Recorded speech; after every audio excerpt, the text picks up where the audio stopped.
తమ ప్రసంగాన్ని అందిస్తారు. అందరూ కూడా కరతాళ ధ్వనులతో వారికి స్వాగతం తెలియచేద్దాం.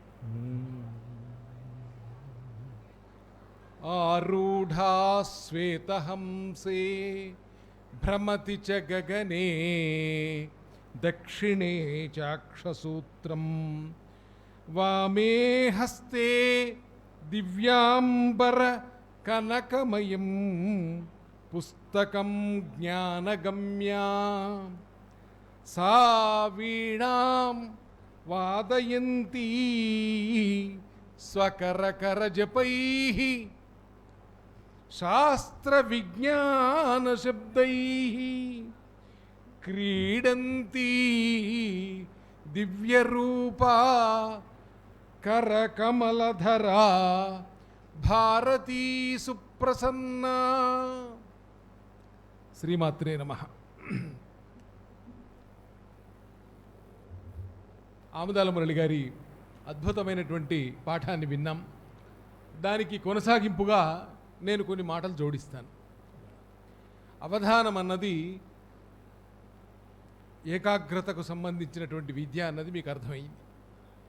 మిగతా అన్ని విద్యల్లోకి ఇవాళ విలువైన విద్య, అందరూ ఆదరించే విద్య, ప్రపంచవ్యాప్తంగా గౌరవాన్ని కలిగించే విద్య ఏదన్నా ఉంది అని అంటే అది అవధానమే.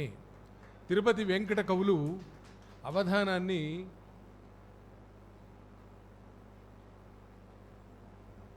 జగదాశ్చర్యకర క్రీడ అన్నారు. ఎంత మంచి మాట అన్నారు చూడండి.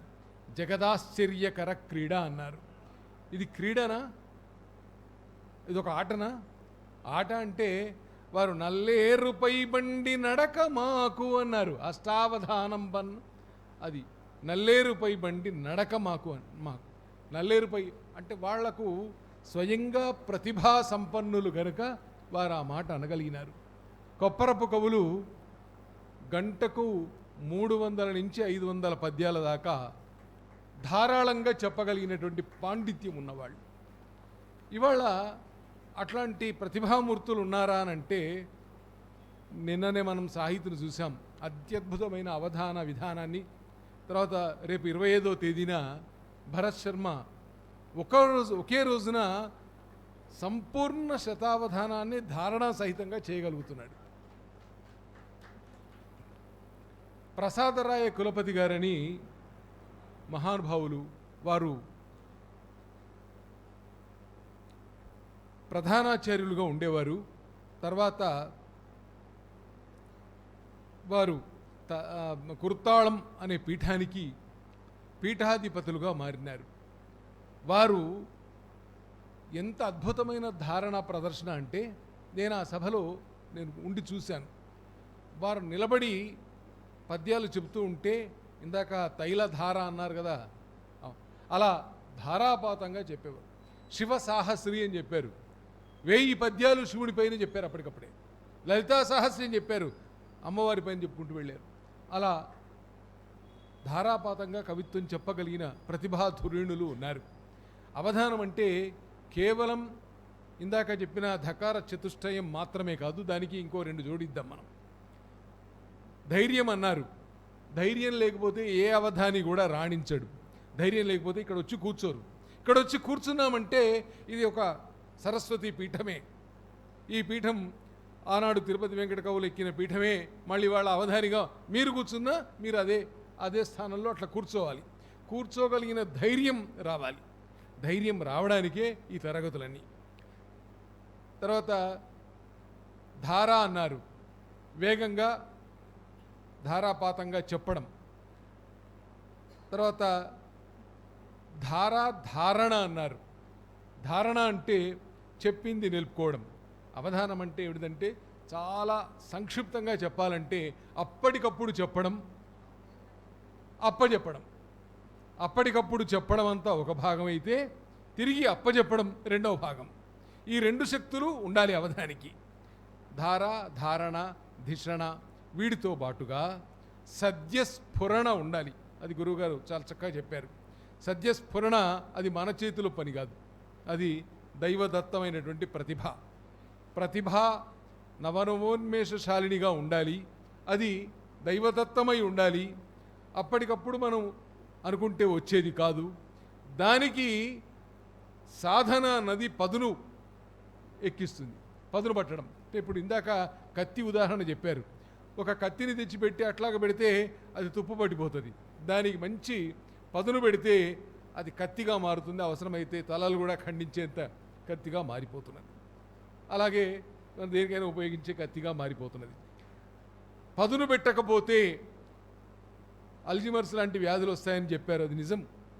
ఎప్పుడైనా ఆలోచన లేకపోతే, నవనవోన్మేషంగా ఆలోచించే శక్తి లేకపోతే, మెదడుకు పని కల్పించకపోతే అన్నీ వృధా ఆలోచనలు వచ్చి ఎందుకు పనికి రాకుండా పోతాం. అంటే అవధానం వల్ల ఉన్న లాభం ఏమిటంటే, ఈ అవధానం అన్నది కేవలం సాహిత్యంలో లేదండి, ప్రతి పనిలో కూడా అవధానం ఉండాలి. ఇవాళ మీరంతా విద్యార్థులు, మీరు ఈ అవధానాన్ని మీ చదువుకు కూడా అప్లై చేసుకుంటే ఈ జ్ఞాపక శక్తిని ఎట్లా పెంచుకోవాలి అన్న సంగతి మీకు తెలిస్తే, ఈ జ్ఞాపక శక్తిని విద్యలో కూడా నింపుకుంటే తప్పకుండా మీరు ఉత్తమోత్తమైనటువంటి ర్యాంకులు పొందుతారు. దీనికి ఉదాహరణ ఎక్కడో అమెరికాలో పుట్టి పెరిగినటువంటి లలితాదిత్య. అసలు వాతావరణమే లేదు, తెలుగు వాతావరణమే లేదు. ఆయన కేవలం తల్లిదండ్రుల సంస్కారం వల్ల, గురువుల అనుగ్రహం వల్ల, ఆన్లైన్లో గురువులతో మాట్లాడడం వల్ల సంస్కృత ఆంధ్ర భాషలలో పాండిత్యాన్ని సంపాదించి, శాస్త్రాధ్యయనం చేసి, వేదాధ్యయనం చేసి, అవధానం చూసి నేర్చుకున్నాడు. చూసి అవధానం నేర్చుకుని అవధానిగా, శతావధానిగా ఎదిగి ఇవాళ జగద్గురువుల పాద సన్నిధిలో కూర్చొని శృంగేరిలో శాస్త్రాలు అధ్యయనం చేస్తున్నాడు.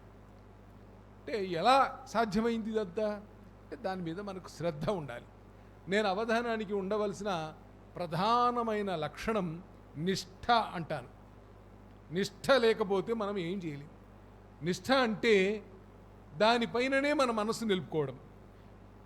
ఇందాక ఆమదాలమురళి గారు చెప్పిందే మళ్ళీ నేను చెప్తున్నాను.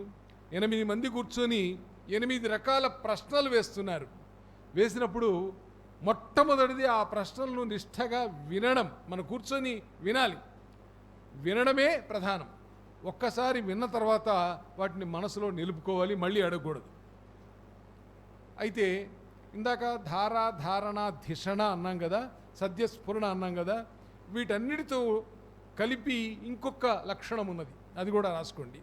దాన్ని చమత్కార భాషణ. అవధాని గారు నిద్రమబ్బు ముఖం పెట్టుకొని పరధ్యానంగా కూర్చొని ఉంటే కుదరదు. ఆయన చతుర సంభాషణాశీలి అయి ఉండాలి.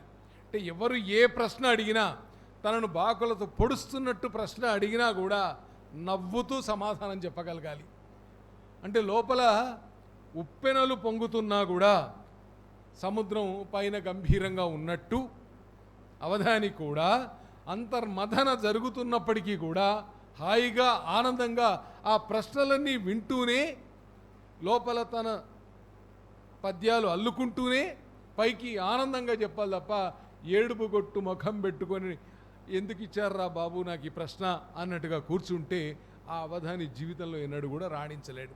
అందుకని ధారా, ధారణ, ధిషణ, సద్యస్ఫురణ, చమత్కార భాషణ, ఈ 5 పంచప్రాణాల లాంటివి. వీటన్నిటికీ మూల కారణం ధైర్యం. నేను ధైర్యాన్ని ప్రత్యేకంగా చెప్తున్నాను. ధైర్యం ఉంటేనే ఇవన్నీ వస్తాయి, లేకపోతే ఏది రాదు. ఇప్పుడు నాకు పద్యం చెప్పడం వచ్చు, కానీ నేను స్టేజ్ ఎక్కలేను అని అంటే ఏ లాభం? నువ్వు అవధానివి జీవితంలో ఎన్నడూ కాలేవు. అయితే ఇవాళ మీకు ఒక మంచి మాట చెప్తాను. ఏమిటంటే, అంటే ఇందాక చెప్పిన మంచి మాట కాదని కాదు, ఇప్పుడు చెప్పబోయేది విశేషమైన మాట. ఏమిటంటే, ఇవాళ ఎన్ని కవి సమ్మేళనాలు పెట్టినా ఆ కవి సమ్మేళనాల అన్నిటికంటే కూడా అవధానం అంటేనే అట్రాక్ట్ అయ్యి వచ్చి కూర్చుంటున్నారు. ఎందుకు చెప్పండి? కవి సమ్మేళనం అంటే నేను ఇంటి దగ్గర కూర్చొని కవిత్వం రాసుకుంటాను, నేను పద్యాలు రాసుకుంటాను, రాసుకొచ్చి దాన్ని ప్రదర్శన చేస్తాను అంతే. ఇక్కడ అవధానం అట్లా కాదు. ఆ కూర్చున్న వారు ఏమడుగుతారో తెలియదు మనకు, వారు ఏ చందంలో అడుగుతారో తెలియదు, ఏ ఇతివృత్తం అడుగుతారో తెలియదు, ఎన్ని రకాల ఇబ్బందులు పెడతారో మనకు తెలియదు. కానీ అక్షరాక్షరానికి అడ్డుకుంటారు నిషిద్ధాక్షరంలో. అయినా ఇక్కడ కూర్చొని మనం చెప్తుంటే ఇది నిజంగా జగదాశ్చర్యకరమైన క్రీడనే. అందుకనే ఇవాళ మామూలు కవి సమ్మేళనాలకు ఎవరు పెద్దగా ఇష్టపడడం లేదు. అవధానాలంటే అంత అభిమానం, అంత ఇష్టం. ఇప్పుడు మీరు ఒక్కసారి ఇంటర్నెట్లో అవధానం గురించి కొట్టి చూడండి. ఎంతమంది అవధానులు ఎన్ని గొప్ప ప్రయోగాలు చేశారో, ఎన్ని అద్భుతాలు సాధించారో చూస్తే మన బుర్ర తిరిగిపోతుంది. అన్ని అద్భుతాలు ఇప్పటికీ చేస్తున్నారు. నిజంగా చేయాలంటే వాళ్ళని అనుసరిస్తే చాలు తప్ప మనం కొత్త ప్రయోగాలు చేయాల్సిన పనే లేదు. అన్నీ చేసి ఉన్నారు ఇప్పటికే. తర్వాత అవధానంలో ఇక్కడ చదువుకుంటున్నప్పుడు ఇది విద్య. ఇప్పుడు మీరు నేర్చుకుంటున్నప్పుడు అవధానం ఇది విద్య. అంటే నిషిద్ధాక్షరం ఎట్లా ఉండాలి, దత్తపది ఎట్లా ఉండాలి, సమస్యలు పూరణ ఎట్లా ఉండాలి నేర్చుకుంటున్నప్పుడు ఇది విద్య. ఇది వేదిక మీద కూర్చొని చేస్తున్నప్పుడు ప్రదర్శన. అంటే ఏకకాలంలో అటు విద్యగా ఇటు ప్రదర్శనగా ఉన్న కళ ఏదైనా ఉందా అంటే అది అవధానం మాత్రమే. నాటకం ఉంది, నాటకం గొప్ప కళ, నాటకాంతం హి సాహిత్యం అంటారు. నాటకం గొప్ప కళ. కానీ నాటకంలో నటీనటులు డైలాగులు బట్టి పెట్టి వాటిని జ్ఞాపకం చేసుకొని వాటిలో జీవిస్తారు. అంటే అక్కడ వాళ్ళు సృజించింది ఏమీ లేదు, కొత్తగా క్రియేట్ చేసింది లేదు. వాళ్ళు నాటకాన్ని నేర్చుకొని వచ్చి వేదిక మీద ప్రదర్శిస్తారు అంతే. ఇక్కడ అవధాని నేను నేర్చుకొని వచ్చి ప్రదర్శిస్తానంటే నేర్చుకోవడానికి ఏమీ ఉండదు. ఏమడుగుతారో తెలియనప్పుడు ఏం నేర్చుకుంటాం? కేవలం ఏమైనా ఉంటే స్తుతి పద్యాలు, ముందు చెప్పే స్తుతి పద్యాలు మనసులో అల్లుకొని ఉంటాడు. నేను రాముడు అంటే నాకు ఇష్టం, నేను రాముడి మీద ఒక పద్యం ముందే అనుకొని ఉంటాను.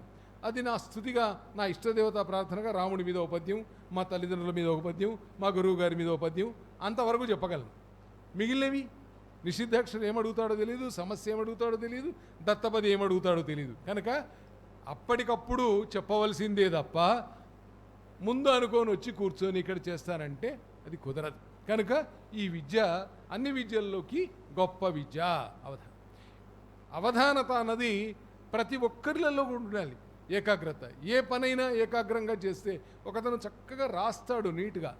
ఎంత అందంగా రాస్తాడంటే నిన్న ఓసారి కూర్చొని రాస్తున్నారు, ఎవరు ఆయన పైన ఉన్నట్టున్నారు. ఎంత అందంగా రాస్తున్నారంటే ఆయన రాత చూస్తే నాకు ముచ్చటేసింది. ముత్యాల కోవలాగా రాస్తున్నాడు. అసలు మన తెలుగు భాష అక్షరాలే ముత్యాలు, ముత్యాల సరాలు అంటారు మన తెలుగు అక్షరాల్ని. ముత్యాలు బోహళించినట్టుగా ఉంటాయి. అటువంటి అక్షరాలతో అందంగా రాస్తున్నాడు. రాయాలి అని అంటే ఎంత ఏకాగ్రత కావాలి, దాని తలకట్ట ఎట్లా పెట్టాలి, దీర్ఘం ఎట్లా పెట్టాలి, గుడి ఎట్లా పెట్టాలి, ఇవి మనం సాధన చేస్తే తప్ప రాదు. అది కూడా ఏకాగ్రత అవసరమే కదా. ఇంట్లో అమ్మ వంట చేస్తుంది, వంట చేసినప్పుడు ఉప్పు ఎంత వేయాలి, కారం ఎంత వేయాలి, ఏ పాళ్లలో ఏది వేస్తే ఎలా ఉడుకుతుంది అవన్నీ చూసి చేస్తే కదా మన సరిగ్గా కుదిరే. ఛాయ్ తాగాలంటే టీ కూడా టీ పొడి, చక్కెర, పాలు ఏ రేషియోలో కలిపితే ఎంత బాగుంటుందో, చేయకపోతే అది చెడిపోతుంది. అక్కడ కూడా ఏకాగ్రత ఉంది కదా. ఒక శిల్పి శిల్పాన్ని చెక్కాడు, మొత్తం శిల్పాన్ని చెక్కిన తర్వాత ఆ ముక్కు దగ్గర కొంచెం సొట్టబోయినట్టు, కళ్ళు మెల్లెకన్ను వచ్చినట్టు చేస్తే ఆ విగ్రహాన్ని చూసి మనం ఏమనుకుంటాం? ఏం బాగాలేదంటాం సింపుల్గా. ఆయన పడ్డ కష్టమంతా పోతుంది. అక్కడ ఏకాగ్రత చెడిపోతే అలా అయిపోతుంది. అవధానం కూడా అంతే. ఏకాగ్రత దీనికి మూల సూత్రం. అందుకని నేను ఒక చోట రాశాను అవధాన పుష్కరంలో, ఏకాగ్రత అన్నటువంటి ఒంటి స్తంభం మేడపైన నిలబెట్టిన ఒక అద్భుతమైన నిర్మాణం అవధానం. ఇది ఒక ఒంటి స్తంభం. దానికి బేస్ ఏమిటి, ఆధారం ఏమిటి అంటే ఏకాగ్రత. ఏకాగ్రత లేకపోతే అవధానం నిలబడదు.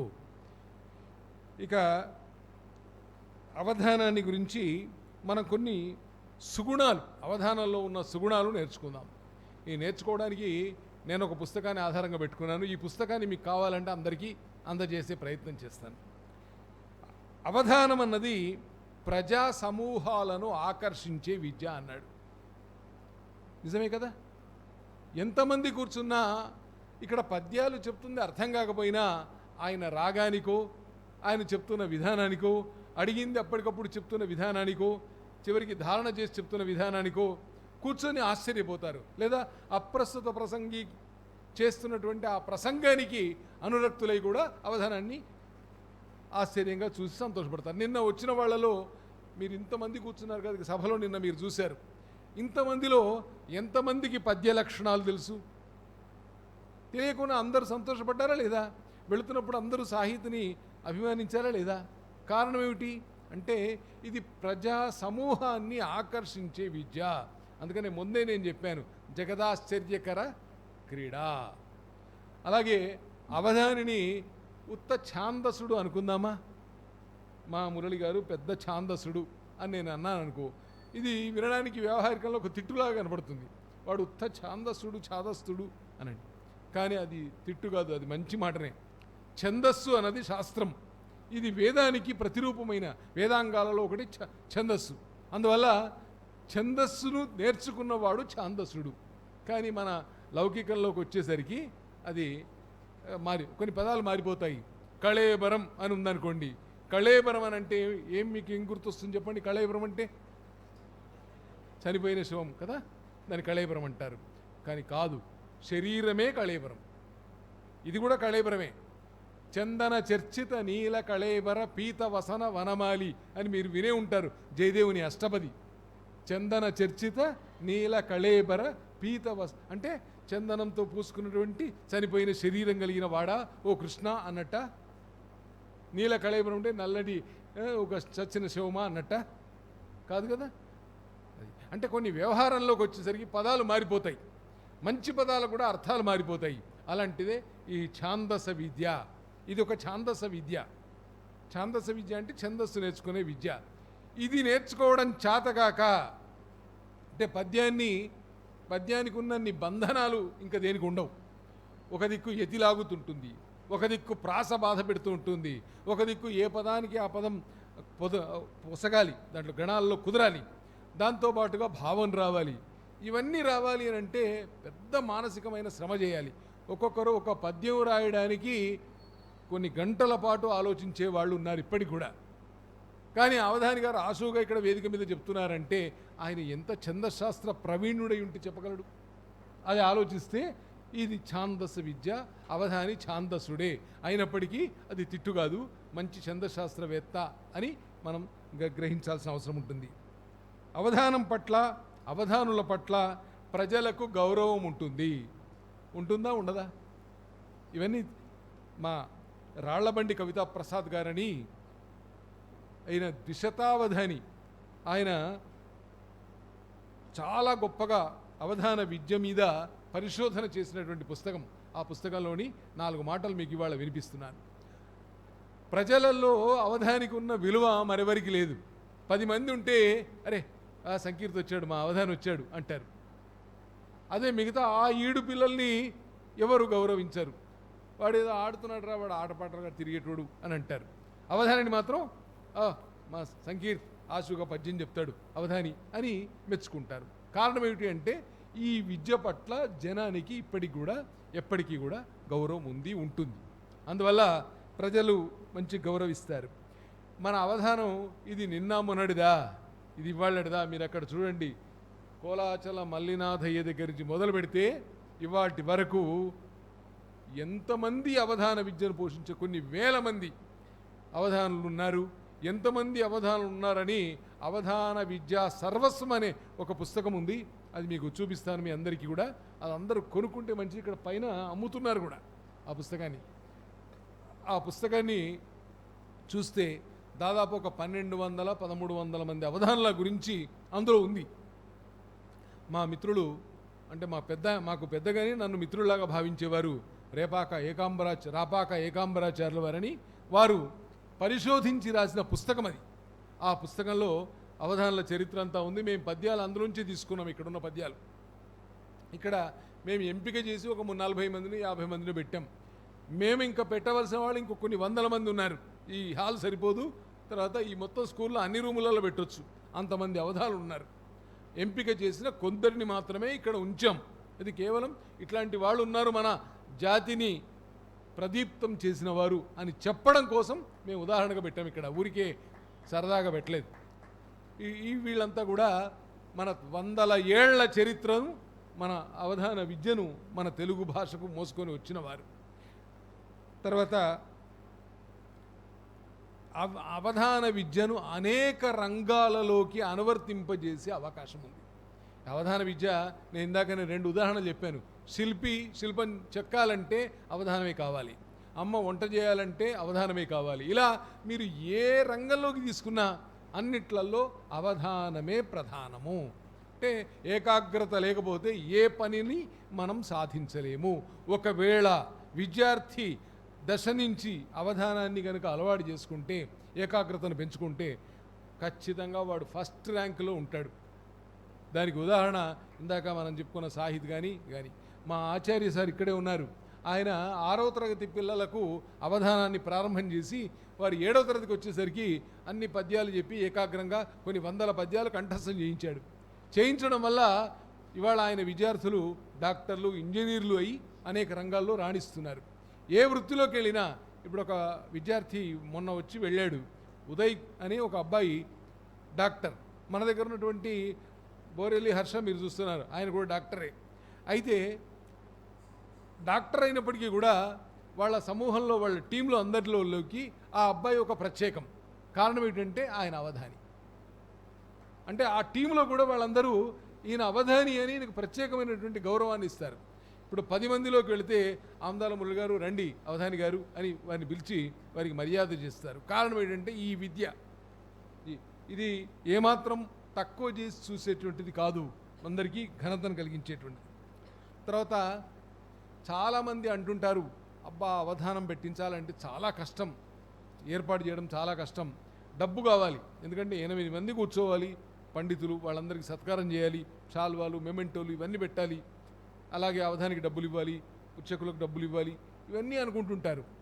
కానీ అవధానం అన్నది పాదరసం లాంటిది.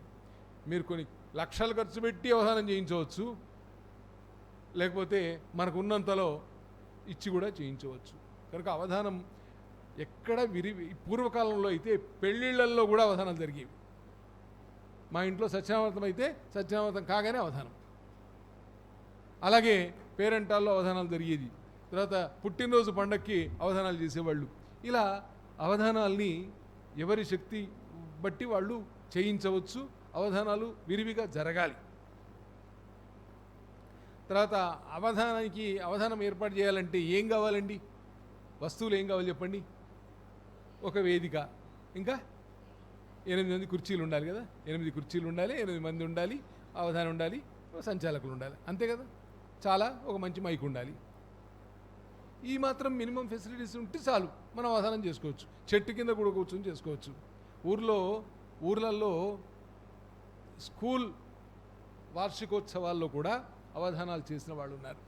పాఠశాల దినోత్సవం జరుగుతుంది కదా, అప్పుడు కూడా అవధానాలు చేయించిన వాళ్ళు, చేసిన వాళ్ళు ఉన్నారు. అంటే పెద్ద ఖర్చు అవసరం లేదు, పెద్ద భౌతిక వనరులు అవసరం లేదు. నాటకం అంటే రంగు కావాలి, మేకప్గా కర్టెన్స్ కావాలి, ఎన్నో కావాలి, వెనక సీన్స్ మారుతుండాలి. దీనికి ఏమి సీన్ మార్చాల్సిన వెనకాల ఒక అమ్మవారి ఫోటో పెట్టుకుంటే చాలు, అవధానం జరిపించవచ్చు కదా. అలా తర్వాత అవధానాల్లో ఇందాక గురువుగారు చెప్పిన మాట ఒకటి ఉంది, వినూత్నమైన అంశాలు చేర్చుకునే అవకాశం ఉంది. ఇప్పుడు ఇందాక 8 అంశాలు అన్నాం కదా, ఇందులో 50 రకాల అంశాలను చూపించాడు. ఈ పుస్తకంలో ఉన్నాయి, మీరు చూస్తానంటే ఈ పుస్తకం ఇస్తాను. 50 రకాల అవకాశాలు అవధానాల్లో పెట్టుకోవచ్చు. ఇప్పుడు ఇవాళ జరగబోతున్న అవధానంలో ఇవాళ మండపాక మహేశ్వరి గారని అమ్మగారు చేస్తారు. ఆమె సైంటిస్ట్ అండి. ఇవాళ ఆమె గొప్పతనం మీకు చెప్తాను. ఆమె గొప్ప సైంటిస్టు.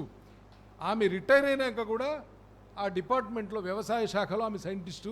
ఆమెను కన్సల్టెంట్గా పెట్టుకున్నారు, సలహాదారుగా పెట్టుకొని ఆమెకు ఇప్పటికీ కొన్ని లక్షల రూపాయల వేతనం ఇచ్చుకుంటూ గవర్నమెంట్ కారు ఇచ్చి, బంగ్లా ఇచ్చి ఆమెకు గౌరవాన్ని ఇస్తున్నారు. ఆమె 60 ఏళ్ళు దాటిన తర్వాత అవధానం ప్రారంభించారు. ఇప్పటికీ 20 అవధానాలు చేసి ఉంటారు. ఆమె ఇవాళ మనకు అవధానం చేయబోతున్నారు. ఆమె అవధానంలో ఒక ప్రత్యేకమైన అంశం ఒకటి ఉంది. ఆ అంశం పేరు ఘంటావధానం. ఘంటావధానం అంటే ఒక ప్లేట్ తీసుకొని ప్లేట్ మీద టకటకమని ఒకరు ఈ విద్య తెలిసిన వారు చప్పుడు చేస్తారు. ఆ ధ్వనితోని ఏమి ధ్వని చేశారో అది విని మనసులో అనుకున్న పదాన్ని వాక్యాన్ని ఆమె చెప్తారు. ఎంత అద్భుతం చూడండి. ఇప్పుడు సత్యమేవ జయతే అన్న మాట ప్రేక్షకుల్లోంచి ఒకటి తీసుకొని అది కేవలం ఈ చూపించే ప్రాశ్నికురాలికి మాత్రమే తెలుస్తుంది. ఆ టక కొడుతుంది. ఈ ధ్వని విని ఆమె గ్రహించి సత్యమేవ జయతే అని చెబుతుంది. దీని ఘంటావధానం అంటారు. ఇది ఎవరు ఈ మధ్య చేయట్లేదు, కేవలం ధూళిపాళ మహాదేవమణి గారని గురువుగారు ఉన్నారు. ఆ గురువుగారి శిష్యులు మాత్రమే నేర్చుకున్నారు. మన సాహితీ కూడా నేర్చుకున్నాడు. మిగతా వాళ్ళు ఎవ్వరూ ఈ అవధానం చేయట్లేదు, ఈ అంశం చేయట్లేదు. అదొక అంశం. మీకు రేపో ఎల్లుండో ఒకరు వస్తారు, ఒక ఉపాధ్యాయులు. వారు యాంత్రిక గణితం అని చెప్తారు. ఎటుగూడినా ఎంత రావాలంటే అంత సంఖ్య చెప్తారు. దానికి ఒక ఇందులో ఈ పుస్తకంలో అవన్నీ ఉన్నాయి, వాటి వివరాలు ఉన్నాయి, అవన్నీ నేర్చుకోవచ్చు. అలాగే పూర్వకాలం చొక్కాలు వేసుకొని కూర్చునేవాళ్ళు కాదు, పండితులు శాల్వా కప్పుకొని కూర్చునేవాళ్ళు. ఆ వీపులో వెనక నుంచి కూర్చొని ఒక గులాబీ పువ్వుతోని కొడితే అవధానం జరుగుతూ ఉంటుంది, పద్యాలు జరుగుతూ ఉంటాయి. వెనకాల నుంచి పువ్వుతో కొడితే అట్లా ఆ స్పర్శ, పువ్వుల స్పర్శ చూసి మొత్తం ఆయన 10 పువ్వులో 15 పువ్వులో 20 పువ్వులో అవధానం అయ్యే లోపల కొట్టేవాడు. చివరికి ఆ పుష్ప తాడనం వాటి వల్ల, అంటే పుష్పాలతో కొట్టడం, ఆ సంఖ్యను అవధానిగా చెప్పేవారు. మీరు 20 సార్లు కొట్టారు అని చెప్పేవాడు. అలాగే ఒక మధ్య ఆయన మంచి మూడ్లో పద్యం చెప్తూ ఉంటే, సమస్యాంశాన్ని చెప్తూ ఉంటే టక్కన ఒక గంట కొడతారు. ఇది ఘంటా గణనం అనే ఒక అంశం ఉంది. తేదీలు అడిగితే వారం చెప్పడం ఒకటి ఉంది. ఇలా సాహిత్యేతరమైన అంశాలు కూడా ఇలా జోడించుకోవచ్చు. కొత్త అంశాలని జోడించుకొని చెప్పవచ్చు. మొన్న ఒక ఆయన ఒక అంశం తీసుకున్నాడు. ఆ అంశం ఏమిటంటే, ఒక బొమ్మ చూపిస్తారు, ఒక అందమైన బొమ్మ, ఏదో ఒక బొమ్మ. ఆ ఏ బొమ్మ చూపిస్తారన్నది ఆ పృచ్ఛకుడికి మాత్రమే తెలుసు. ఆ బొమ్మను ఒక్కసారి అవధానికి చూపిస్తారు. చూపించగానే ఆ బొమ్మను ఒకసారి చూసి మనసులో చూడంగానే ఆయన మనసులో ఒక భావం మెదులుతుంది. ఆ భావాన్ని అప్పుడప్పుడు చెప్పి చివరికి మొత్తం ఆ పద్యాన్ని అప్పగిస్తాడు. చిత్రానికి పద్యం అదొక అంశం.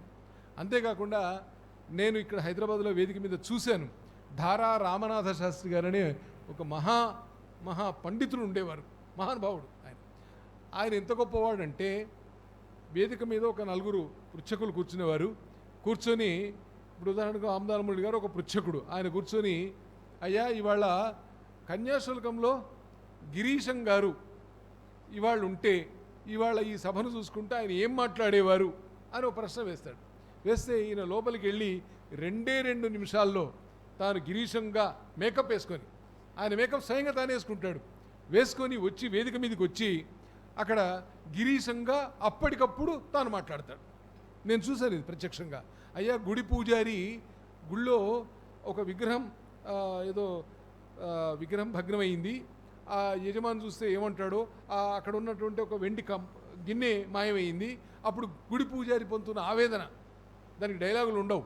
ఆయనే అప్పటికప్పుడు గుడి పూజారిగా మారి ఆ విగ్రహాన్ని పూజిస్తున్నట్టు, అదేదో మాయమైనట్టు, ఎవడో ఎత్తుకుపోయినట్టు, యజమాని చూస్తే ఏమంటాడో అనుకుని ఆ డైలాగులన్నీ అప్పటికప్పుడు క్రియేట్ చేసి ఆయన మాట్లాడతాడు. దీన్ని నాట్యావధానం అన్నారు. ఇలా ఎన్ని రాగావధానం.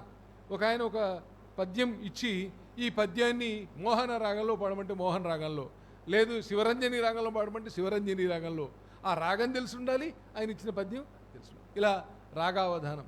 ఇలాంటి అంశాలని చేర్చుకొని అద్భుతాలు సృష్టించిన వాళ్ళు, సృష్టిస్తున్న వాళ్ళు ఇప్పటికీ ఉన్నారు. అంటే ఇప్పుడు ఇందాక చెప్పిన 8 అంశాలకు పరిమితం కాకుండా సాహిత్యేతరమైన అంశాలు 50-60 వరకు సేకరించి మా గురువుగారు ఇందులో రాళ్ళమణి కవితా ప్రసాద్ గారు ఏర్పాటు చేసి ఉన్నారు. అలా నిత్య నూతనంగా అవధానాన్ని నిర్వహించవచ్చు.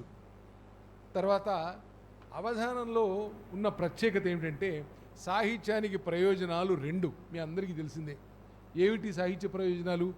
సాహిత్యం చదివితే ఏమొస్తుంది, సాహిత్యాన్ని ప్రదర్శిస్తే ఏమొస్తుంది అంటే, ఒకటి ఆనందం. పరమ ప్రయోజనం ఏమిటి? సాహిత్యం వల్ల ఆనందం, మానసికమైనటువంటి ఆనందం, ఆత్మానందం. ఈ ఆత్మానందం ఎంత గొప్పదంటే ఇది బ్రహ్మానంద సహోదరమైన ఆనందం అన్నారు పెద్దలు. అంటే బ్రహ్మానందం అన్నది అన్నిటికంటే అతీతమైన ఆనందం, దానికి సహోదరమైన ఆనందం అవధానం అన్నారు, సాహిత్యానందం అన్నారు. అది ఒకటైతే రెండవ ప్రయోజనం ఏంటంటే ఉపదేశం. ఆనందం, ఉపదేశం. ఉపదేశం అంటే జాతికి మనం ఒక నీతిని అందించాలి, మన వల్ల ఒక మేలు జరగాలి. అందువల్ల అవధానాన్ని ఇవాళ కూర్చొని అక్కడ వేదిక మీద ఉన్నటువంటి ప్రాస్తికులు కేవలం మడిగట్టుకొని కూర్చున్న ప్రశ్నలు మాత్రమే అడిగారు. ఈ విద్య మడిగట్టుకున్న విద్య అని నిన్న అన్నారు. అంత మాత్రమే కాదు, కేవలం పురాణాల్లో ఉన్న అంశాలు అవి మాత్రమే అడిగారు. ఇవాళ అగ్గిపుల్ల దగ్గర నుంచి ఆటం బాంబు దాకా ఏ ప్రశ్న అయినా అడగవచ్చు. నిన్న మీరు చూశారు, 100 రకాల ప్రశ్నలు చేయలేదా? 50 అనుకోండి, 50 రకాల ప్రశ్నలు చేయలేదా? ఒక ప్రశ్నకు ప్రశ్నకు సంబంధం ఉండదు. అందువల్ల ప్రపంచంలో ఉన్న ఏ ప్రశ్ననైనా అడగవచ్చు. అలాంటి అద్భుతమైన అవకాశం కేవలం అవధానంలో మాత్రమే ఉంది. అందువల్లనే ఈ అవధానం చాలా గొప్పది. తర్వాత అవధానానికి లింగ, మత, కుల, వర్గ, వర్ణ విభేదాలు ఏవీ లేవు. ఇవాళ మీరు వచ్చిన వాళ్ళని ఎవరన్నా మీరు ఏ కులానికి చెందిన వాళ్ళని కానీ, ఏ మతానికి చెందిన వాళ్ళని కానీ, లేకపోతే మీరు ఆడవారా మగవారా అని కానీ అడిగి ఇందులోకి తీసుకున్నామా అవధాన శిక్షణ కోసం? మీరంతా ఎవరైనా అవధానం నేర్చుకోవచ్చు. దీనికి అందరికీ ఇట్స్ ఓపెన్ ఫర్ ఆల్. అందరూ నేర్చుకోవచ్చు, అందరూ సాధన చేయొచ్చు. చేయవలసింది మాత్రం తప్పదు. ఎవరైనా ఎంత గొప్పవాడైనా సాధనాత్ సాధ్యతే సర్వం. మన నినాదం అదే, సాధన చేయాలి. సాధన చేస్తే తప్ప ఇది సాధ్యం కాదు. అందువల్ల నిరంతరంగా సాధన చేస్తే మనం అద్భుతాలు సాధించవచ్చు అని నిరూపించడానికి ఈ సాధనాత్ సాధ్యతే సర్వం అనే మాటను మనం పెట్టుకున్నాం.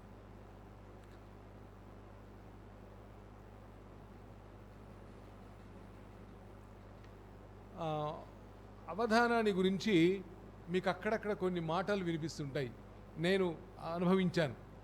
ఏమిటంటే మేము అవధానం పెడదామని మేమంటే వద్దండి, ఇప్పుడు ఆమ్దాల మురళి గారిని పిలిచి అవధానం పెడితే ఆయనకు ఒక్కడికే పేరు వస్తుందండి, మిగతా వాళ్ళకి రాదండి, అందువల్ల కవి సమ్మేళనం పెడదామండి, ఇప్పుడు 8 మంది చదువుతారు, ఆయన కూడా చదువుతాడు అని అంటారు అని ఇట్లా డిస్కరేజ్ చేసేవాళ్ళు చాలామంది ఉంటారు. కానీ అవధానికి ఎంత పేరు వస్తుందో అవధానిని పరీక్షించేవాడికి కూడా అంత పేరు వస్తుందా రాదా? ఆయనకు పృచ్ఛకుడిగా కూర్చున్నా అంటే అంత సమానమైన ప్రశ్న వేయాలి కదా ధీటుగా. ఇప్పుడు నిషిద్ధాక్షర కూర్చున్న వారు అవధానంతో సమానమైన పాండిత్యంతో ప్రదర్శించాలి కదా. అప్రస్తుత ప్రసంగం చేసేవారికి పేరు రాలేదా? అందరికీ వచ్చిందా లేదా పేరు? అలా అనుకోవడానికి వీల్లేదు. అది మనకు వ్యతిరేకంగా. సమర్థుడైన అవధాని కాకపోతే అవధానం నీరు గారిపోతుంది. అందుకనే అవధానికి ఉండవలసిన లక్షణాలు ముందే మనం చెప్పుకున్నాం. మంచి గొంతు ఉండాలి, మంచి గాత్రం ఉండాలి. మరి అందరు అవధానంలో పాడగలిగిన వాళ్ళు ఉన్నారా? ఉండరు. కానీ ఉన్నంతలో చక్కని గాత్రంతో గట్టిగా చక్కగా చెప్పగలగాలి. విషయాన్ని అర్థమయ్యేటట్టుగా, ఆ పద్యాన్ని అర్థమయ్యేటట్టుగా నత్తిగా బొంగురు గొంతుతో గరగరలాడుతూ అప్పుడొక పదం ఇప్పుడొక పదం చెప్తూ విసుగు తెప్పించేట్టుగా ఉంటే ఆ అవధాని రాణించడు. అందువల్ల మంచి గాత్ర శుద్ధి ఉండాలి. తర్వాత రూపం బాగుండాలి. అవధాని అంటే రూపం బాగాలేకపోతే అవధానాన్ని పనికిరాడా అంటే అది కూడా ఒక కారణమవుతుంది. రూపం చక్కగా ఉండాలి. ఉన్నంతలో తను చక్కగా అలంకరించుకొని మంచి ధోతి, మంచి మంచి చీర జాకెట్ వేసుకొని మంచి వచ్చి కూర్చుంటే బాగుంటుంది. లేదు నేను ప్యాంటు బుషర్ట్ వేసుకొని కూర్చుంటా అంటే అట్లా కూర్చున్న అవధానులు ఉన్నారు, వాళ్ళ పాండిత్యం ద్వారా మెప్పించిన వాళ్ళు ఉన్నారు. కానీ అవధానం అన్నది ఒక సాంప్రదాయికమైన విద్య కనుక మనం సాంప్రదాయికమైన కళను గౌరవిస్తున్నాం కనుక ఒక సాంప్రదాయికంగా కనబడితే ఆ అవధానికి విలువ ఎక్కువ ఉంటుంది.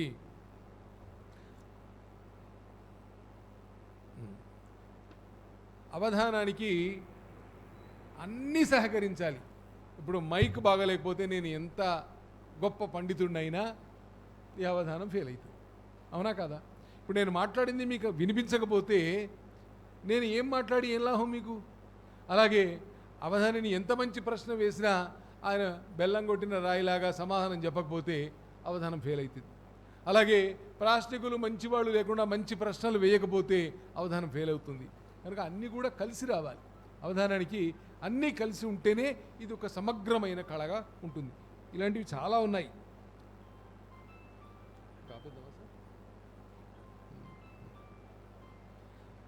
అవధానంలో చిత్ర కవిత్వం కూడా ప్రదర్శితం అవుతుంది. మా చింతా రామకృష్ణ అన్నయ్య ఉన్నాడు కనుక నేను ఈ మాట అంటున్నా.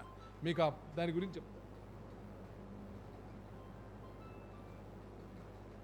చిత్ర కవిత్వం అంటే అవధానం, అసలు కవిత్వం ఆలోచనీయం. ఇప్పుడు అవధానం అన్నది కవిత్వమే కదా.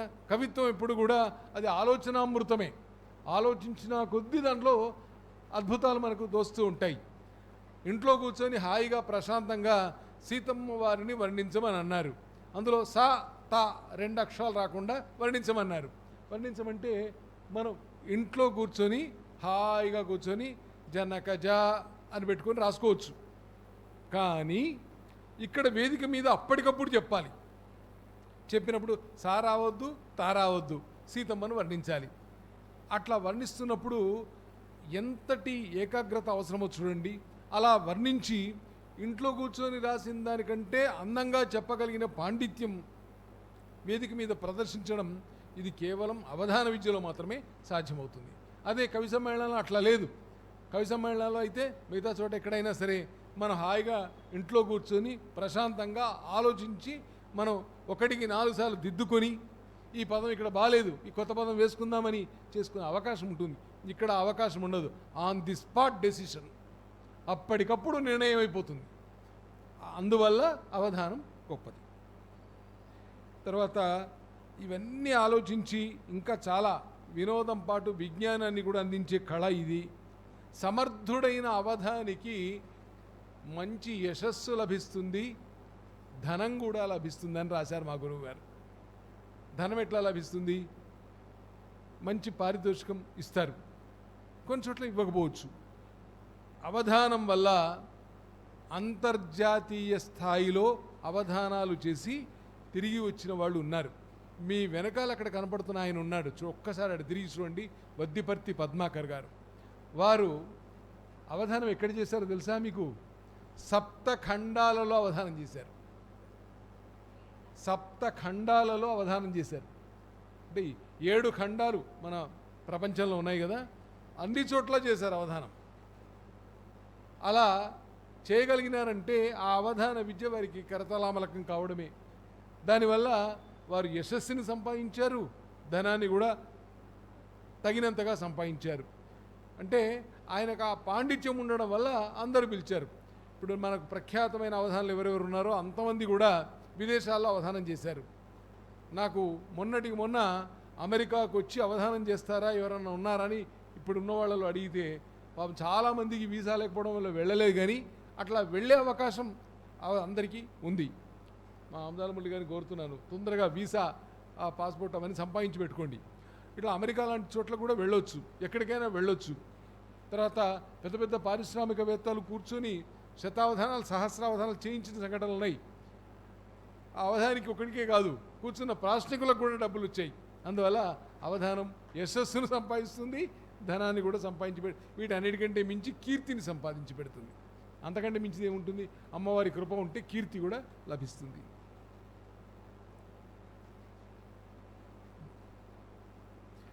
తర్వాత అనర్గళంగా నిన్న మనం విన్నాం, సాహితు ధారాపాతంగా అనర్గళంగా పద్యం చెబుతూ ఉంటే అదొక మంచి జవనాశ్వం, అంటే గుర్రం దౌడు తీసినట్టుగా లేదు, అలా చెప్పగలగడం దాని వెనకాల ఆయన గొప్ప సాధన.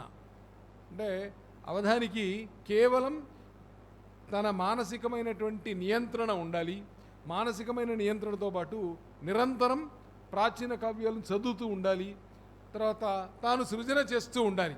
ఇవన్నీ చేస్తూ ఉండడం వల్ల ఆ పాండిత్య ప్రతిభ రోజు రోజుకు పెరుగుతుంది.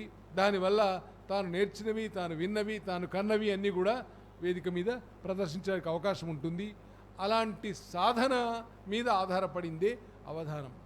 ఇలా మనం చాలా విషయాలు చెప్పుకోవచ్చు.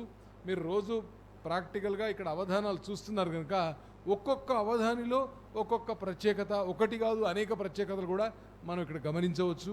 కనుక అవధానం నేర్చుకోవడానికి ఎప్పుడు సంసిద్ధంగా ఉండండి. దీంతోపాటు ఇంకొక 2 మాటలు చెప్పి నేను విరమిస్తాను. ఏమిటంటే అవధాని ఒక నాయకుడు అవుతాడు, ఎప్పుడు కూడా ఒక లీడర్ అవుతాడు. ఎందుకంటే ఇక్కడ వీళ్ళు అడిగింది చెప్పినప్పటికీ కూడా ఆయనకు స్వాతంత్ర్యం లేకపోయినప్పటికీ కూడా అవధాని ఒక లీడర్ అవుతాడు.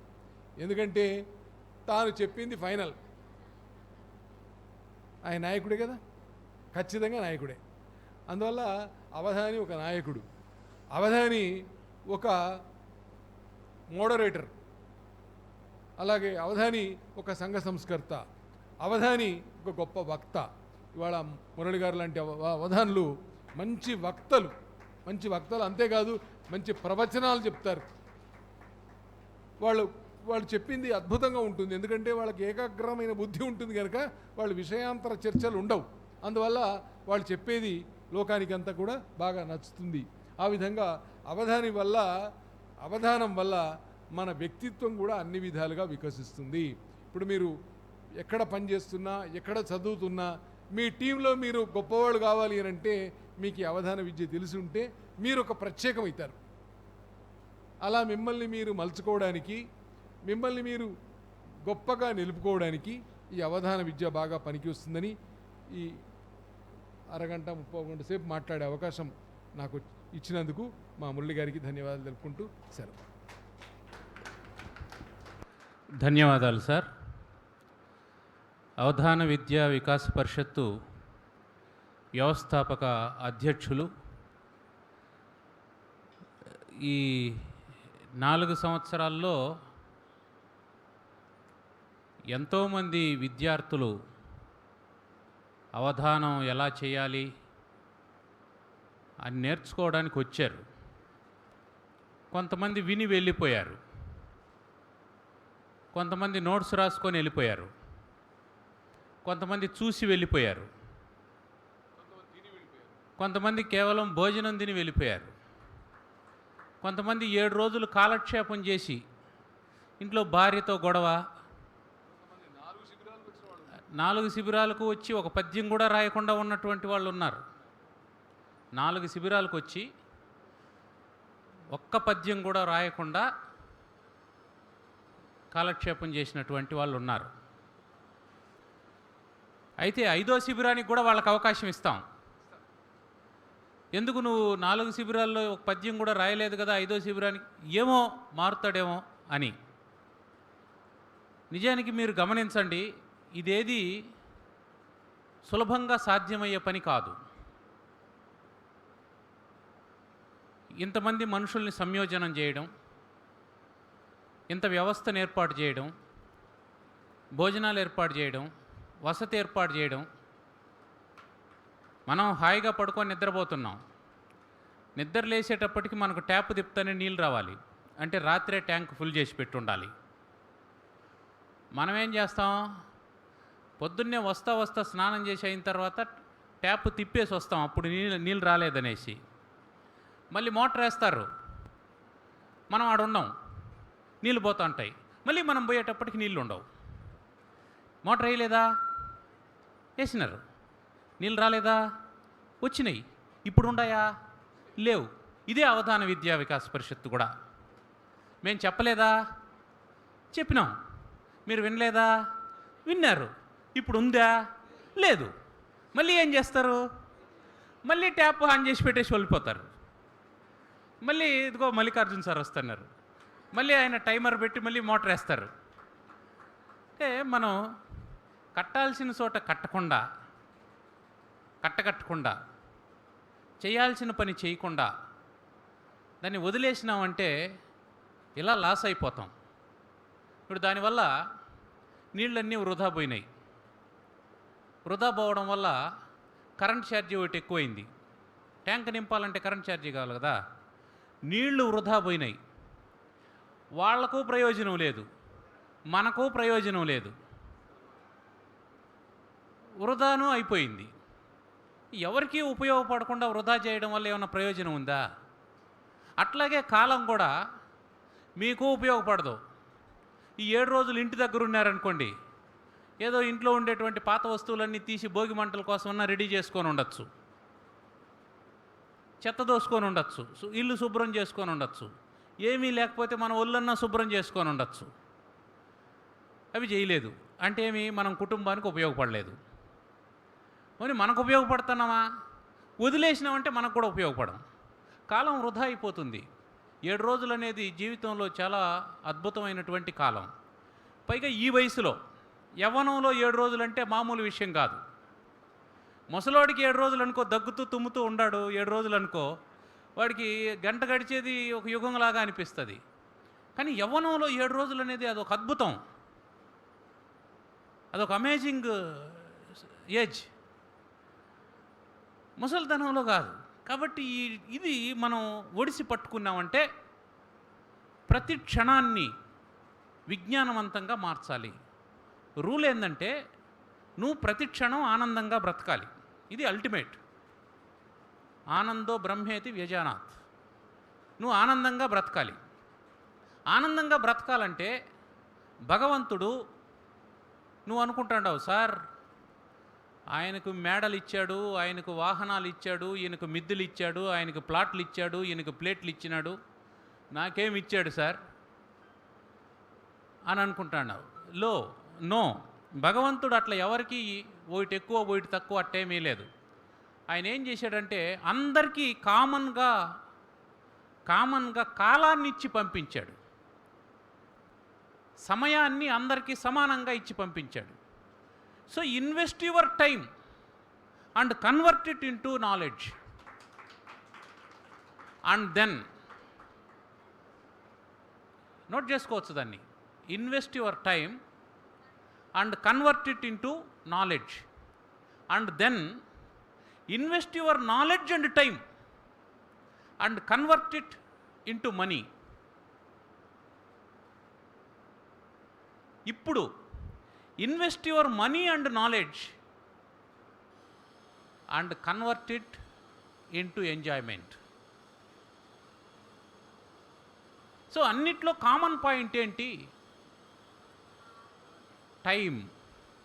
If you utilise the time, నీకు జ్ఞానం వస్తుంది. ఆ జ్ఞానాన్ని, నీ విచక్షణను నువ్వు పెట్టుబడిగా పెట్టావంటే నీకు అది ధనంగా మారుతుంది.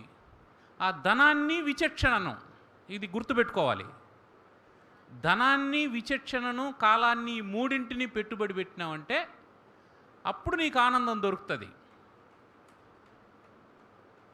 కాబట్టి మనం భగవంతుణ్ణి నిందించాల్సినటువంటి అవసరం లేదు. భగవంతుడు నీకేమిచ్చాడో నాకు అదే ఇచ్చాడు. ఏమిటది? ఏమిచ్చాడు? కాలం ఇచ్చాడు. ఆ కాలాన్ని ఇప్పుడేం చేస్తున్నాం మనం? పెట్టుబడిగా పెడుతున్నాం. 7 రోజుల కాలాన్ని పెట్టుబడిగా పెట్టి అవధానం చేసేటువంటి జ్ఞానాన్ని సంపాదిస్తున్నాం. ఆ తర్వాత అవధానం చేసేటువంటి జ్ఞానాన్ని పెట్టుబడిగా పెట్టి కీర్తిని, సార్ చెప్పినట్టు ధనాన్ని సంపాదిస్తాం. కీర్తి, ధనం 2 సంపాదిస్తాం. వాటితో పాటు మన బుద్ధిని చేర్చి, ఎప్పుడు ధనం ఉన్నా అక్కడ బుద్ధి ఉండాలి. బుద్ధి లేనటువంటి వాడికి ధనం ఉన్నా, బుద్ధి లేనటువంటి వాడికి జ్ఞానం ఉన్నా అది వినాశానికి కారణమవుతుంది. అర్థమైందా? ఒక ఆటం బాంబు తయారు చేయాలంటే విజ్ఞానం అవసరమా లేదా? అవసరం. అది అటామిక్ ఫ్యూజనో, అటామిక్ ఫిజనో, అదేదో టెక్నాలజీ ఉంటుంది. దాని ప్రకారం ఆటం బాంబు తయారవుతుంది. దాన్నే ఉపయోగించి మనం అటామిక్ ఎనర్జీగా చేసినాం అనుకోండి, మొత్తం దేశానికంతా పవర్ ఇవ్వచ్చు. 2 ఒకటే, అక్కడ జరిగే చర్య ఒకటే. ఒకదాన్ని దేనికి వాడుతున్నాం? కన్స్ట్రక్షన్కి వాడుతున్నాం, ఇంకో దాన్ని డిస్ట్రక్షన్కి వాడుతున్నాం. అక్కడ పనిచేసేది ఏమిటి? ఆ కన్స్ట్రక్షన్కి డిస్ట్రక్షన్కి మధ్య ఉన్న థిన్ లేయర్ ఏమిటి? నీ విచక్షణ, నీ డిస్క్రిమినేషన్, నీ బుద్ధి. అది పనిచేసిందా నువ్వు ఉన్నతంగా ఉంటావు, అది పనిచేయలేదా అధమానికి వెళ్ళిపోతావు. సంస్కృతంలో ఒక శ్లోకం ఉంది, కావాలంటే రాసుకోండి. యౌవనం ధన సంపత్తి, యౌవనం ధన సంపత్తి. యవ్వనం అంటే ఎట్లా రాసుకున్నారమ్మా? యౌవనం అంటే ఎట్లా రాస్తున్నా? యాకు ఔత్వం పెట్టారా, వాకు వావత్తు పెట్టారా? యా రాసి వాకు వావత్తు. యౌవనం మీరు గుర్తుపెట్టుకోవాల్సింది ఒకటే, యువ అనేది అసలు శబ్దం. యువ అనేది అసలు శబ్దం. దానికి ఆది వృద్ధి వచ్చి యవ్వు అవుతుంది. ఊ ఉంటే అవ్వు వస్తుంది కదా. ఉత్తర ఔత్తరాహ అవుతుంది కదా, అంతే కదా. అదేవిధంగా యువ యౌవన అవుతుంది, అంతే, ఇంకేం లేదు. అక్కడ కన్ఫ్యూజ్ కాకుండా గుర్తుపెట్టుకోవడానికి ఇది గుర్తుపెట్టుకున్నారంటే, ఆది వృద్ధిని గుర్తుపెట్టుకున్నారంటే సులభంగా రాస్తారు. యువ అనే పదాన్ని గుర్తుపెట్టుకోండి, యౌవ అని రాస్తారు. అప్పుడు యౌవనం ధన సంపత్తి ప్రభుత్వం అవివేకిత. ప్రభుత్వం అవివేకిత మొదటి లైన్ అయిపోయింది. రెండో లైన్ ఏకైకమప్యనర్థాయ. ఏకైకమప్యనర్థాయ, ఏకైకమపి అనర్థాయ. ఏకైకమప్యనర్థాయ కిము యత్ర చతుష్టయం. కిము యత్ర చతుష్టయం. కిం యత్ర చతుష్టయం. యౌవనం ధన సంపత్తి ప్రభుత్వం అవివేకిత ఏకైకమప్యనర్థాయ కిము యత్ర చతుష్టయం.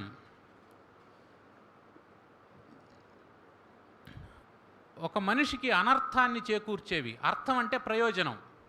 ఒక మనిషిని అప్రయోజకుణ్ణి చేసేటువంటి అంశాలు, అంటే నాశనం చేసేటువంటి అంశాలు. యవ్వనం, యవ్వనం అంటే మీది, మాది కాదు. మాదంతా అయిపోయింది, మీరు యవ్వనంలో ఉండారు. యవ్వనం. రెండోది ధనం, ధన సంపదలు. మూడోది ప్రభుత్వం, అధికారం. ప్రభుత్వం అంటే అధికారం. నాలుగోది అవివేకం, బుద్ధిహీనత. ఈ నాలుగిట్లో ఏదో ఒకటి ఉంటే చాలు మనిషి నాశనం అయిపోవడానికి.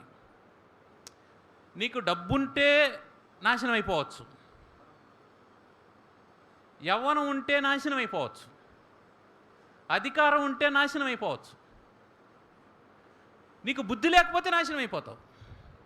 ఈ నాలుగు ఉన్నాయి అనుకుందాం.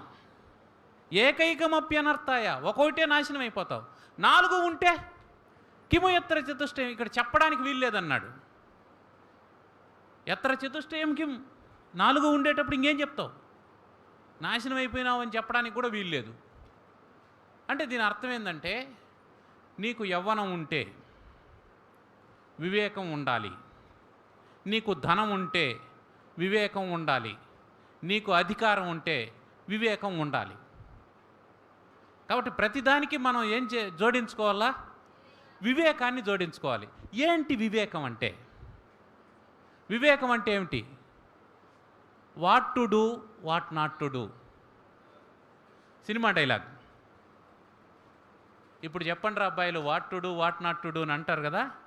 అదే వివేకం అంటే. ఏది చెయ్యాలి, ఏది చేయకూడదు, ఏది తినాలి, ఏది తినకూడదు, ఏది అనాలి, ఏది అనకూడదు, ఎక్కడికి వెళ్ళాలి, ఎక్కడికి వెళ్ళకూడదు, ఏది చూడాలి, ఏది చూడకూడదు. అంతే వివేకం అంటే. అది నీకు తెలియాలి. తెలిసిన తర్వాత చూడకూడనివన్నీ వదిలేయాలి, వినకూడనివన్నీ వినకూడదు, తినకూడనివన్నీ తినకూడదు. అంతేకాని దుర్యోధనుడిలాగా ఉండకూడదు. దుర్యోధనుడు ఏమంటాడు? జానామి సర్వధర్మాణి నచాహం ప్రవర్తతే, జానామ్యధర్మాణిశ్చ నచమే నివృత్తి అని చెప్పన్నాడు. కృష్ణుడు వచ్చి చెప్పాడు, వద్దయ్యా పాడైపోతారు, సంధి చేసుకోండి అంటే, కృష్ణ నాకు ధర్మాలన్నీ తెలుసు, నచమే ప్రవృత్తి, అయితే నేను దేన్ని పాటించను, అధర్మం ఏందో కూడా తెలుసు, దేన్ని వదిలిపెట్టను అన్నాడు. ఇప్పుడు చెప్పండి, ఎవరు కారణం దుర్యోధనుడు నాశనం అయిపోవడానికి సమూలంగా? ఆయనే కారణం. కాబట్టి ప్రపంచంలో ఎవ్వరిని నాశనం చేయలేరు. నీ నాశనానికి, నీ పతనానికి వేరొక్కరు కారణం కాదు, నువ్వే కారణం అయి ఉంటావు. అందుకని మనం ఏం చేయాలా? మనం ఉన్నత స్థితికి ఎదగాలంటే, ఉన్న స్థితి నుంచి ఉన్నత స్థితికి ఎదగాలంటే మనం మన కాలాన్ని పెట్టుబడిగా పెట్టాలి. కాలాన్ని పెట్టుబడిగా పెట్టాలి, వృధా చేయకూడదు. పైగా ప్రపంచం చాలా ఆకర్షణీయమైనటువంటిది, చాలా ఆకర్షణీయమైనటువంటిది. మనస్సు ఆకర్షణల వైపుకు పోతూ ఉంటుంది, చంచలమైనటువంటిది. నీకు ఒక లైబ్రరీ ఉంది, ఒక సినిమా థియేటర్ ఉంది, టాస్ వేస్తావు, నీ మనసు ఏం చెప్తుంది చెప్పా? వీలైతే ఏం చేస్తావంటే నువ్వు బొమ్మ అంటావు, ఆ టాస్లో రెండు వైపులా బొమ్మ ఉండే టాస్ని ఎగరేస్తావు. రెండు వైపులా బొమ్మే ఉండేటువంటి టాస్ని ఎగరేసి బొమ్మ పడితే నేను సినిమాకు పోతానని చెప్పంటావు. ఎవరిని ఎవరు మోసం చేస్తున్నారు? నిన్ను నువ్వే మోసం చేసుకుంటూ ఉన్నావు. ఇప్పుడు ఊరికే జస్ట్ మనం చిన్న చర్చ చేద్దాం భోజనానికి టైం అయ్యేలోపు. ఉదాహరణకి సినిమా అనుకుందాం. నీ టైం ఎంత పెట్టుబడి పెడతావు దాని మీద? 2.5 గంటలు పెట్టుబడి పెడతావు. 2.5 గంటలు సరిపోదు. నువ్వు ఒక సిటీలో సినిమాకు పోవాలంటే కనీసం 7 గంటలో 6 గంటలో పెట్టుబడి పెట్టాలి. ఎందుకు? ట్రాఫిక్ ఉంటుంది, వెళ్ళాలి రావాలి. ఒక్కోసారి ప్రాణాలు కూడా పెట్టుబడిగా పెట్టినటువంటి వాళ్ళు ఉన్నారు. తొక్కిసలాట్లో చనిపోయినటువంటి వాళ్ళని చూసాం.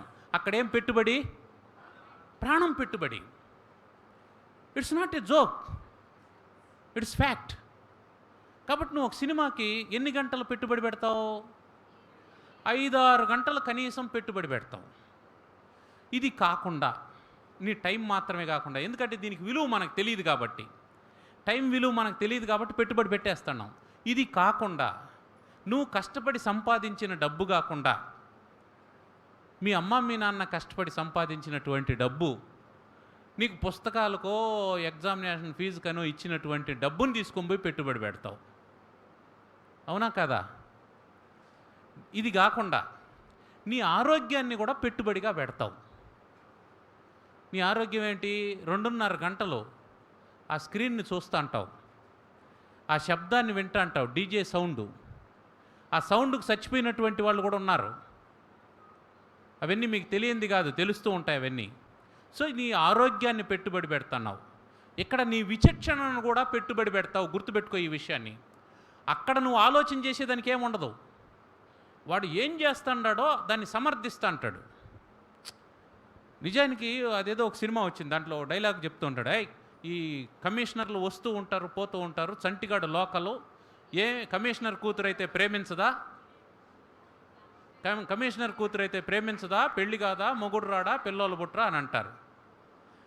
సినిమాలో ఈ డైలాగ్ చాలా బాగుంది కదా. నిజ జీవితంలో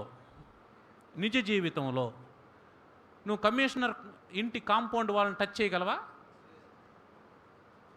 చర్మాలు తీసారా? వాడికైతే కాళ్ళు ఇంచేసిన తర్వాత కూడా మళ్ళీ లేచి కుంటుకుంటూ వస్తాడు కావాలంటే. దీంట్లో సినిమాలు ఎట్లుంటుందంటే వాడికి 8 కత్తిపోట్లు ఉంటాయి. 8 కత్తిపోట్లు ఉంటాయి. ఎంత నీచమైనటువంటి ప్రజెంటేషన్ అంటే వాడు మట్టెత్తుకుంటాడు, మట్టెత్తుకొని దీని మీద పూసుకుంటాడు ఇట్ట. అరే కామన్ సెన్స్. మట్టి పూసుకుంటే గాయానికి సెప్టిక్ అవుతుందనే కామన్ సెన్స్ ఉండద్దు? దుంకబడిపోయి ఉంటే ఈ రాళ్ళన్నీ లోపలికి పోయినాయంటే మళ్ళీ వాటిని బయటకు తీయడానికి ఇంకొక సర్జరీ చేయొద్దు అంటే డైరెక్టర్ నిన్ను ఏం చేస్తున్నాడు చెప్పు? నిన్ను ఏం చేస్తున్నాడంటే నిన్ను ఫూల్ని చేస్తున్నాడు. నీకు నాలెడ్జ్ని పంచడం లేదు, నీకు ఇగ్నోరెన్స్ని పంచుతూ ఉన్నాడు, నిన్ను డ్యామేజ్ చేస్తూ ఉన్నాడు. నువ్వేమనుకుంటావు? ఓహో దెబ్బ తగిలితే మట్టెత్తి పూసుకోవాలి అని నేర్చుకున్నావు అనుకో.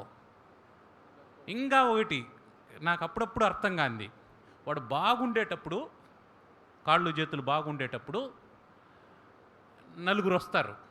ఆ నలుగురు చేతిలో వీడు దెబ్బలు తినేస్తాడు, దెబ్బలు తిని పడిపోతాడు.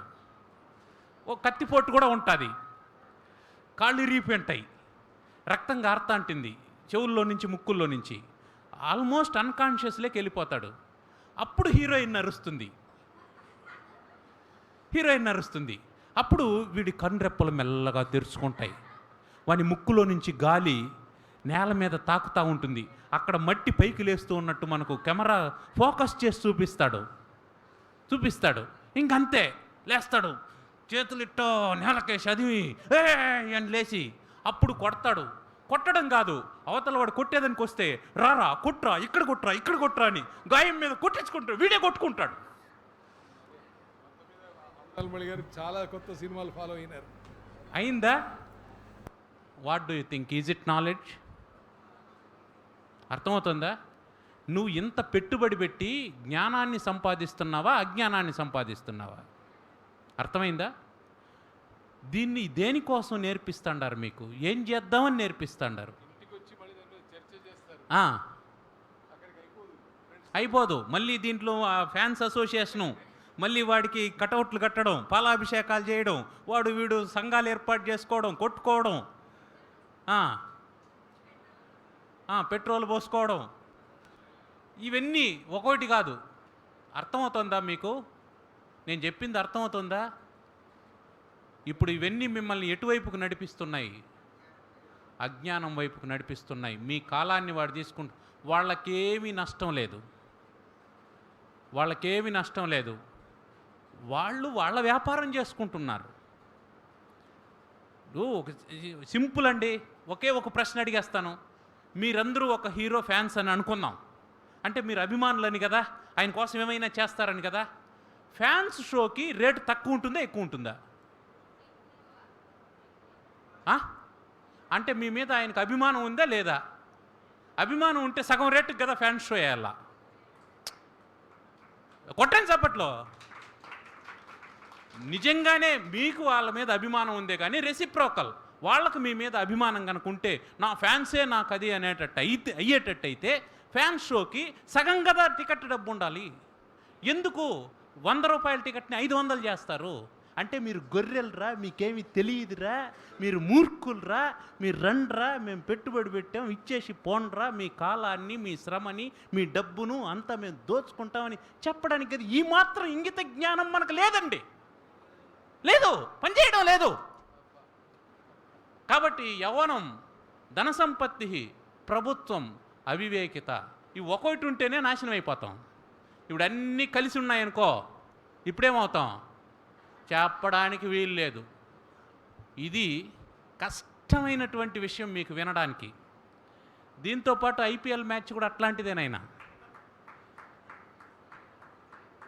ఇవన్నీ చెప్పిన నువ్వు ఆలోచించి, ఎందుకంటే you are not a kid.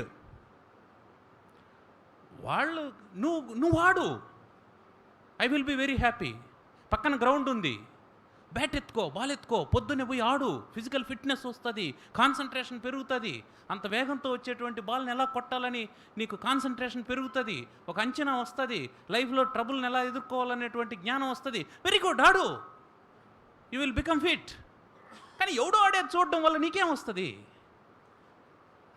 నువ్వేమనుకుంటాడో, ఆనందం సార్ అని అంటాడు. దానికంటే అద్భుతమైనటువంటి ఆనందం నువ్వు నాలెడ్జ్ని సంపాదించడం వల్ల వస్తుంది. ఓ పుస్తకం చదువు, మొదట్లో కష్టంగా ఉంటుంది. 4 పద్యాలు నేర్చుకో, కష్టంగా ఉంటుంది. జాషువా పద్యాలు తీసుకో, పెరదవసి మొత్తం కంఠస్థం చేయి, ముంతాజ్ మహల్ మొత్తం కంఠస్థం చేయి, ఎంత అద్భుతమైనటువంటి పద్యాలు. భాగవతం తీసుకో, గజేంద్ర మోక్షం అంతా కంఠస్థం చేయి, ఆ గజేంద్ర మోక్షంలో ఉండేటువంటి ఆ అటవీ వర్ణన అది కంఠస్థం చేయి. మనుచరిత్ర తీసుకో, అది ఎట్లుండే వినుము లంబమాన రవిరథ తురంగ చారు చామరచ్చట అనేసి మొత్తం కంఠస్థం చేయి. ఎంత అద్భుతంగా ఉంటుంది. చూడు ఒకసారి, ఇటు రా, ఈ వైపుకు రా, ఇక్కడ చూడు. ఇది అసలైనటువంటి ఆనందం, అక్షరానందం, అక్షయానందం, అవధానానందం.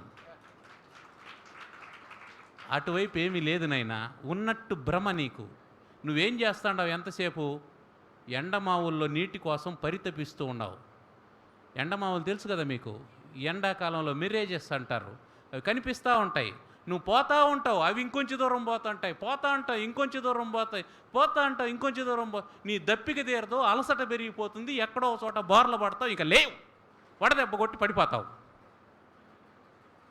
అటువైపు వద్దు, ఇటువైపు